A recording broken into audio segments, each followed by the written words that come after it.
Grab your popcorn and get comfy. Let's get started. One late night in Paris, Driss is driving his employer Philippe through the city. When waiting in traffic gets too boring, Driss breaks the speed limit and begins driving quite fast, dodging other cars and not caring about traffic signs. This causes the police to go after him, and Driss bets €100 that he can lose them. But after driving under a bridge, the cops catch up by ambushing them from both sides.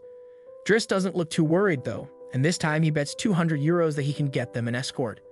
The cops make him leave the car and he starts acting then, behaving offendedly and telling them Philippe can't move and he was taking him to the hospital. The officers find proof of this when they find the wheelchair in the truck, and when approaching Philippe they see him convulsing, which is also an act. Seeing as it's an emergency, the cops forgive Driss for breaking the speed limit and offer themselves as escorts on his way to the hospital. To celebrate winning the bet, Driss plays September by Earth, Wind & Fire. And when they arrive at their destination, he shares a smoke with Philippe as soon as the cops are gone. Driss promises he'll handle it and drives them away just before the hospital staff could find them. This friendship began many months ago. Philippe and his assistant Magali are holding interviews to find a new caretaker for him, but it isn't going too well because all applicants have very standard or awkward answers to their interview questions. But they're suddenly surprised when Driss storms in, ignoring the fact it isn't his turn quite yet, because he only wants some papers to be signed saying they won't hire him so he can get the unemployment benefits. He's blunt and a little rude, even hitting on Magali, but Philippe finds him amusing and asks him to come back the next day for his signed papers. Driss goes back to his home in a humble neighborhood and tries to take a bath, while all his little siblings bother him, only managing to get it done in time thanks to his sister Mina, who is a bit older than the others and more responsible. While waiting for their mom to arrive, he looks through the window and notices his brother, Adama, getting out of a suspicious car. When the boy enters the apartment, he just says he was at school and leaves again after grabbing his bag, causing Driss to be even more sure that he's up to something. In the evening, his mom arrives and he gives him a Fabergé egg he stole and tells her he's been away on vacation, which she asks. She isn't happy to see him though, because he disappeared for 6 months and never called, and now he's shown up out of nowhere, as if her home was a hotel. As she's absolutely done with all his lies and she has other children she has to take care of, she kicks him out and tells him not to come back.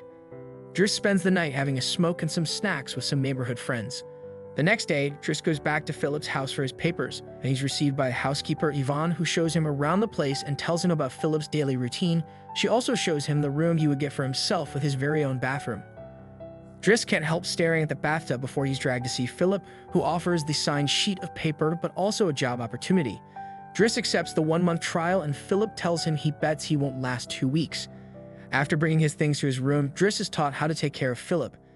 He must learn how to keep his legs stimulated, how to put him in the wheelchair, how to help him shower and change his clothes. Things get awkward when Driss discovers he must put on him some high stockings and even clean his butt after Philippe uses the bathroom. But no matter how much he complains and says he won't do those chores, he ends up accepting them as part of his job. Later in the evening, while he's enjoying a snack on the roof, he's interrupted by Philippe's daughter Elisa and her boyfriend Bastien, who are looking for a private place to make out, and he kicks them both out after refusing to share his beer. Driss quickly gets used to the daily routine with Philippe, even if at first he does make some mistakes he learns from, like handing the phone to Philippe instead of putting it on his ear or forgetting the baby monitor while having a bath. He also learns to organize his mail in different folders. Most of the letters he opens for Philippe, but there's a series of private ones he isn't allowed to look at. When he finds a flyer promoting female escorts, he decides to start a file just for those instead of throwing them in the trash, as Philippe says. It's not all work in this new life though. Driss still makes sure to have a good time. He keeps trying to hit on Magali to no avail and sometimes calls escorts to join him in bed. One morning, after Yvonne comes to his room to scold him for being late, she finds some dangerous weapons in his bag, but she doesn't comment on them yet. Driss' work today is to drive Philippe around, but he refuses to put him in the back of a van as if he was cargo, so instead he takes him on one of the fancy cars that don't see much use. Philippe, who first thinks this isn't suitable and says they should be pragmatic, is soon getting excited at the idea of a faster, less boring ride, although Yvonne still disapproves.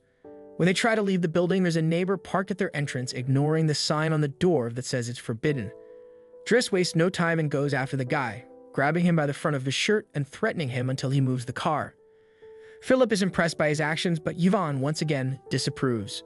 The pair goes to a museum where Philippe is planning to buy a piece of artwork that Driss considers not worth the money because it's just a red blotch on the canvas. Afterward, Philippe meets with a relative of his who tells him everyone is worried about Driss since he can be violent.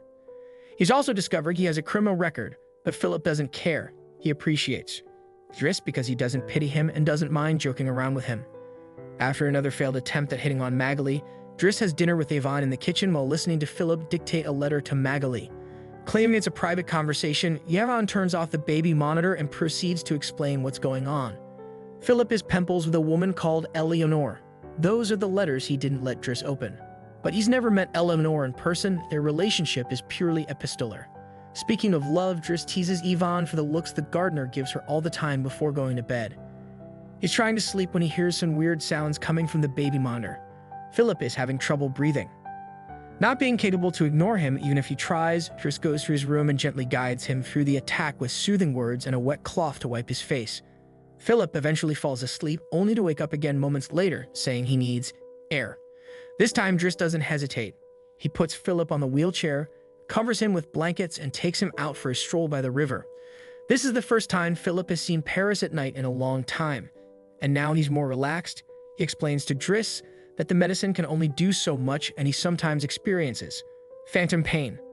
When they see some girls walking by, Philippe also confesses he isn't capable of pleasuring a woman because of his situation, but he still can enjoy some satisfaction when he gets his ears massaged because they are sensitive zones.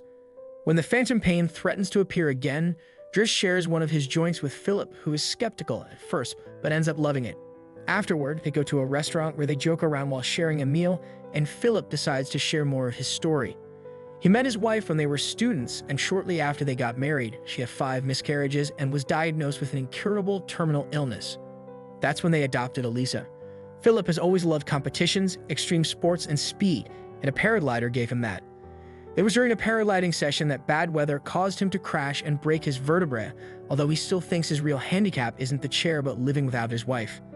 After joking around some more, Philippe remembers the date and realizes Driss has passed his 1-month trial, so he's now officially hired. But he needs to start by bringing back the Fabergé egg he stole because it was a gift from his wife. She would give him one every year, and he has exactly 25. Matching their time together.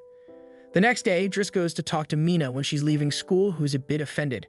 Because he hasn't been answering her messages except to ask her to look for the egg, she also tells him about some cops that have been calling their home. Afterward, he visits Adama, who confesses he was found with 30 grams on him. Driss wants to take him to lunch, but Adama refuses and instead gets in the same suspicious car from before. Later on, Driss is allowed to be present while Philippe dictates his letter for Eleanor to Magali. He thinks this purple prose is very boring and that Philippe should be more direct. He's also baffled to hear that this has been going on for 6 months, and they never exchanged pictures.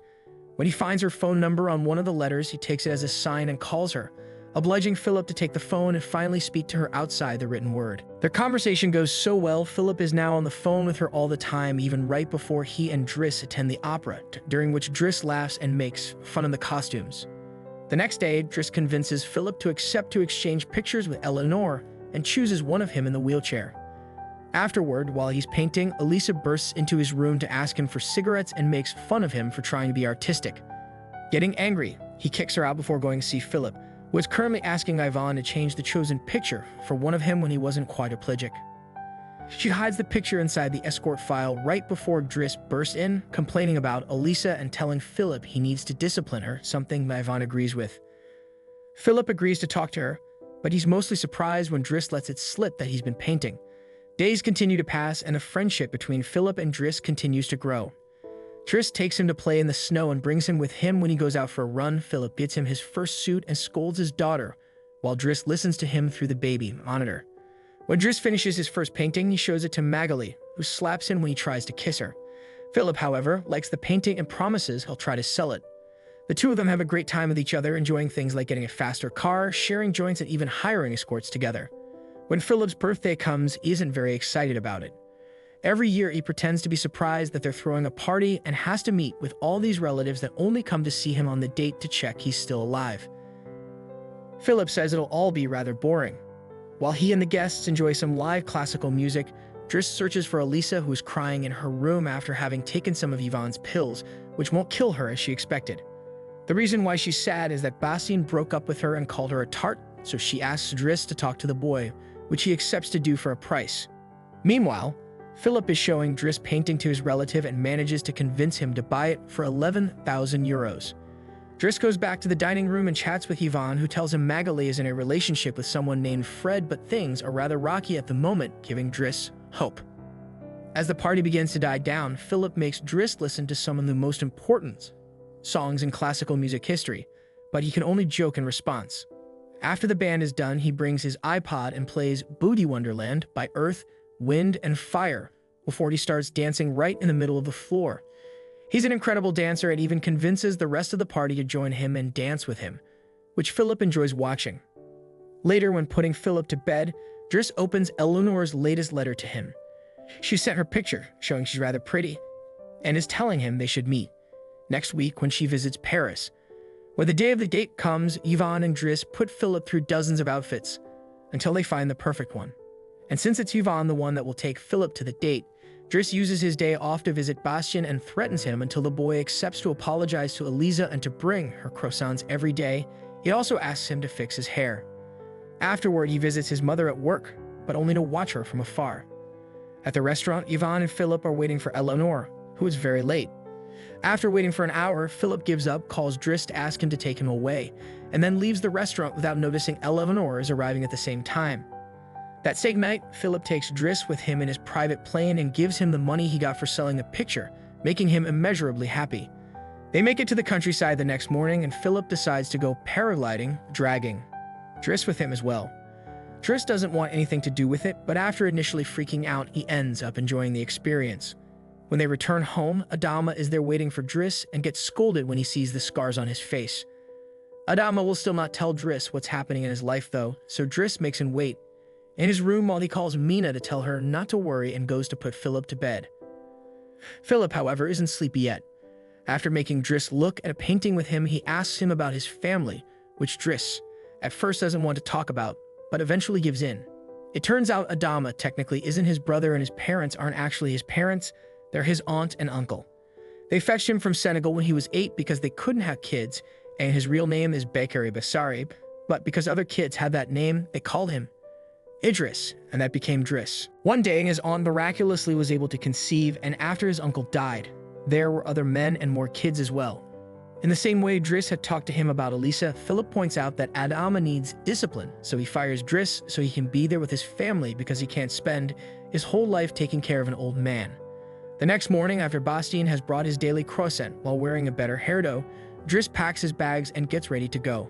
Magali comes to say her goodbyes, and when Driss tries to hit on her one last time, Magali introduces him to his significant other Fred, which is short for Frederic.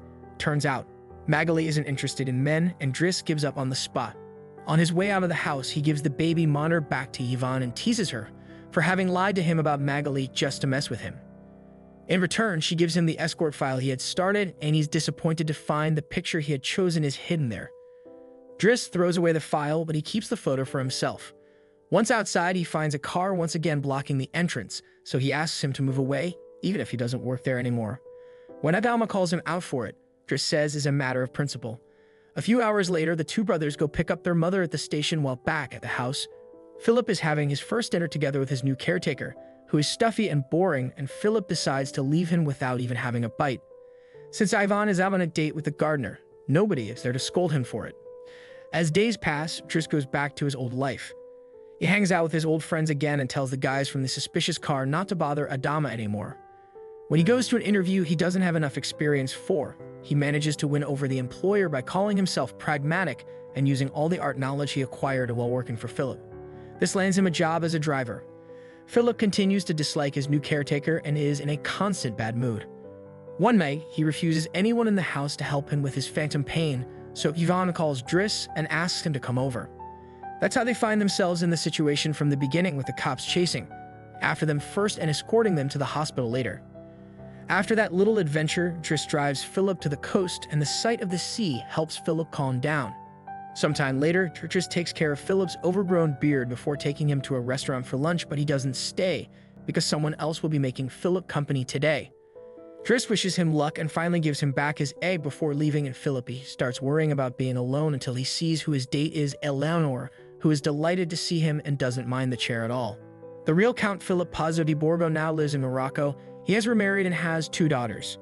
The real Driss, actually called Abdul Yasmin Selu, has his own firm and is also married with 3 children. The two men continue to be very close friends to this day. This video was written, recorded, and edited by your guy, the Recaps Guy. If you enjoyed the content, please subscribe and hit the like button so I can enjoy too. See you in another video.